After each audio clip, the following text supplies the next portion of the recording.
Mga bro, isang interesting update mula sa Latin America at Asia Pacific Defense Cooperation. Kamakailan lang, ang Peruvian Navy at ang Republic of Korea Navy, ROKN, ay lumagda ng isang opisyal na cooperation agreement para sa supply ng spare parts ng dalawang Pohang-class corvettes nila, ang BAP Pera, CM-27, at BAP Guys, CM-28. Mga bro, kung titignan natin, parehong ex-ROKN warships ang mga barkong ito bago sila ibinigay sa Peru bilang bahagi ng defense cooperation.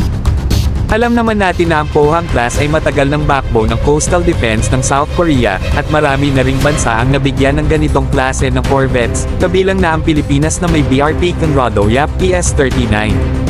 Sa kaso ng Peru, sila rin ay nakinabang at ngayon ay masisiguro nila ang long-term sustainment ng kanilang mga barko dahil sa direktang suporta mula sa ROK Navy mismo. Importante ito kasi hindi lang basta transfer of hardware ang usapan dito, kundi tuloy-tuloy na support at availability ng spare parts.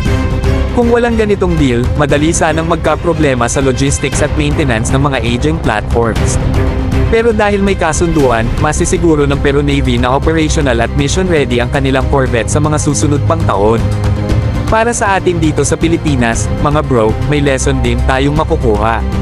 Dahil tayo rin ay gumagamit ng ex-ROKN warships, magandang precedent ito kung sakali man na magkaroon tayo ng mas malalim na logistics at sustainment agreement with South Korea.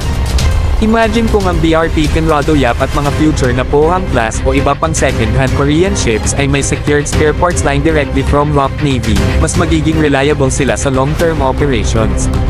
Hindi lang sila nagbebenta o nagbibigay ng warships, tumutulong rin.